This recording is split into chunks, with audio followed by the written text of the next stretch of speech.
Assalamualaikum warahmatullahi wabarakatuh. Perkenalkan, saya Lutfi Agustin. Saya berasal dari program studi Pendidikan Agama Islam dengan NIM 25030200056. Hadirat saya di sini, saya akan mempresentasikan terkait materi ibrah dari kisah persalinan Maryam dalam perspektif surat Maryam ayat 22 sampai 26. Pendahuluan. Maryam adalah nama seorang perempuan. Kisah Maryam adalah salah satu narasi paling menyentuh dalam Al-Quran. Ia bukan sekedar kisah sejarah tentang kelahiran Nabi Isa alaihissalam, tapi juga cermin perjuangan seorang perempuan soleha yang menghadapi ujian berat dengan penuh keimanan. Dalam surat Maryam ayat 22 sampai 26, Al-Quran menampilkan bagaimana Maryam menjalani kehamilan dan persalinan seorang diri di tengah kesendirian dan tekanan batin yang luar biasa. Namun pada saat yang sama, Allah menunjukkan kasih sayangnya dengan menenangkan hati Maryam dan menurunkan pertolongan melalui mukjizat pohon kurma dan aliran air segar. Kisah ini menyampaikan pesan mendalam tentang keteguhan, kesabaran, dan kepercayaan total kepada kehendak Allah Subhanahu wa Ta'ala. Tafsir ayat dan penafsirannya menurut tafsir Al-Misbah. Yang pertama ada ayat 22 sampai 23. A'udzubillahi minasyaitonirrajim. Bismillahirrahmanirrahim. Fahamalathu fantabadat bihi makanan qasiyya. Fa'aja'ahal makhadu ila jid'in nahlah. Qalat ya laitani mittu qabla hadza wa kuntu nasyam mansiya. Yang artinya, maka dia Maryam mengandungnya, lalu dia menyisikan diri dengannya ke tempat yang jauh. Maka rasa sakit akan melahirkan anak memaksa dia ke pangkal pohon kurma. Dia Maryam berkata, "Aduhai, alangkah baiknya aku mati sebelum ini dan aku menjadi sesuatu yang tidak berarti." Setelah menyampaikan ketetapan Allah di atas, malaikat Jibril alaihissalam meniupkan ruh ke dalam tubuh Maryam alaihissalam, yakni mengandung anak lelaki itu, yakni Isa alaihissalam. Lalu ketika dia sadar akan kandungannya, dia menyisikan diri dengannya, yakni dengan kandungannya itu ke tempat yang jauh dari tempatnya sebelum ini. Maka rasa sakit sebelum kontraksi akan melahirkan anak memaksa dia menuju ke pangkal pohon kurma untuk bersandar.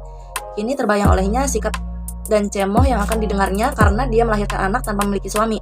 Dan karena itu ia berkata, "Aduhai, alangkah baiknya aku mati," yakni tidak pernah wujud sama sekali di pentas hidup sebelum ini, yakni sebelum kehamilan ini, agar aku tidak memikul aib dan malu dalam satu perbuatan yang tidak sama sekali tidak kukerjakan, dan aku menjadi sesuatu yang tidak berarti lagi dilupakan selama-lamanya. Yang kedua ada ayat 23 sampai 24, yaitu wanadaha min tahtiha alla tahzani qad ja'ala rabbuki tahtaki sariya wa huzzi ilaiki bi jid'in nahlati tusaqit alaiki ruttaban janiya. Artinya, lalu ia berseru kepadanya dari tempat yang rendah di bawahnya, "Janganlah kamu bersedih hati, sesungguhnya Tuhanmu telah menjadikan di bawahmu sebuah sungai. Goyangkanlah pangkal pohon kurma itu ke arahmu, niscaya ia akan menggugurkan buah kurma yang masak kepadamu." Tafsir di sini menjelaskan tentang, dalam hal ini mayoritas ulama memahami bahwa yang menyeru dari bawah tempat Maryam berada itu adalah malaikat Jibril alaihissalam. Pendapat lain menyatakan bahwa yang menyerunya adalah Isa alaihissalam yang baru saja lahir itu. Ia yang berpesan kepada ibunya untuk menggerakkan pohon kurma dan lain-lain. Guru besar para musafir yakni Ibn Jarir At-Tabari memahaminya demikian dengan alasan pengganti nama yang terdekat disebut dalam redaksi ayat ini menunjukkan kepada anak yang Maryam alaihissalam kandung. Kata dari tempat yang rendah dalam kurung di bawahnya mengisyaratkan bahwa apa yang didengar oleh Maryam itu dari malaikat Jibril alaihissalam atau anaknya beliau dengar sebelum mengangkat dan menggendong anaknya yang baru lahir itu, yakni itu dengarnya begitu ia lahir dan masih tergeletak di bawah setelah keluar dari rahimnya. Ayat di atas mengisyaratkan bahwa buah kurma merupakan makanan yang sangat baik bagi wanita yang sedang dalam masa nifas atau selesai melahirkan, karena ia mudah dicerna, lezat, lagi mengandung kalori yang tinggi.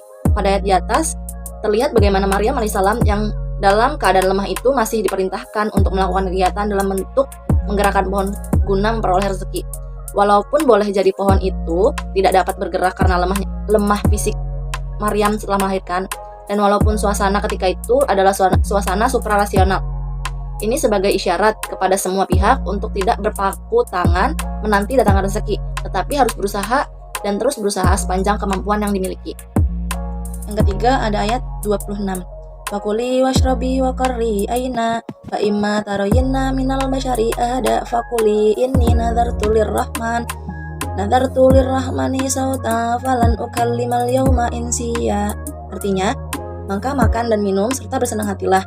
Jika engkau melihat seorang manusia, maka katakanlah, sesungguhnya aku telah bernazar berpuasa untuk Tuhan yang Maha Pemurah, maka aku tidak akan berbicara dengan siapapun pada hari ini. Allah Subhanahu wa Ta'ala mengilhami Maryam alaihissalam agar jangan berbicara, karena Allah bermaksud membungkam semua yang meragukan kesucian beliau melalui ucapan bayang dilahirkannya itu. Ini juga mengesankan bahwa tidaklah terpuji berdiskusi dengan orang-orang yang hanya bermaksud mencari-cari kesalahan atau yang tidak jernih pikiran dan hatinya. Dalam konteks ini, Nabi Muhammad SAW bersabda, siapa yang meninggalkan pertengkaran padahal dia dalam posisi yang benar, maka Allah akan membangun untuknya istana di tengah surga. Sedangkan siapa yang meninggalkannya karena memang dia salah, maka Allah membangunkan untuknya istana di pinggiran surga. Malaikat Jibril alaihissalam atau bayi Maryam alaihissalam melanjutkan ucapan guna memberikan ketenangan kepada sang ibu dengan menyatakan, maka makanlah dari buah kurma yang berjatuhan itu dan minumlah dari air telaga itu, serta bersenang hatilah dengan kelahiran anakmu itu. Jadi, jika engkau melihat seorang manusia yang engkau yakini bahwa dia manusia, lalu dia bertanya tentang keadaanmu, maka katakanlah, sesungguhnya aku telah bernazar berpuasa, yakni menahan diri untuk tidak berbicara demi untuk Tuhan yang Maha Pemurah. Maka karena adanya nazar itu, sehingga aku tidak akan berbicara dengan seorang manusia pun pada hari ini. Ini karena jika engkau berbicara, pastilah akan panjang uraian dan akan timbul aneka gugatan. Sedang kami bermaksud untuk membungkam siapapun yang mencurigaimu. Kronologi peristiwa kehamilan dan persalinan Maryam. Siti Maryam mengandung Nabi Isa alaihissalam tanpa disentuh laki-laki. Setelah malaikat Jibril meniupkan ruh atas izin Allah. Saat masa melahirkan tiba, ia menyendiri di tempat yang jauh dan merasakan sakit hebat. Dalam kesedihan dan ketakutannya akan fitnah dari kaumnya, Maryam berharap seandainya ia mati sebelum kejadian itu. Namun Allah menenangkan dan menghiburnya melalui malaikat yang memerintahkannya untuk tidak bersedih. Allah menumbuhkan anak surga di bawahnya dan menggugurkan buah kurma dari pohon agar Maryam dapat makan, minum, dan menguatkan diri.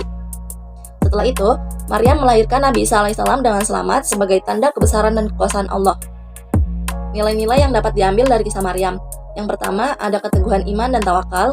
Yang kedua, kesabaran dalam menghadapi ujian. Yang ketiga, ikhtiar dan usaha dalam kesendirian. Kesimpulan, kisah Maryam dalam surat Maryam ayat 22-26 menggambarkan perjuangan seorang perempuan soleha yang menghadapi kehamilan dan persalinan penuh ujian dengan keteguhan iman, kesabaran, dan tawakal pada Allah.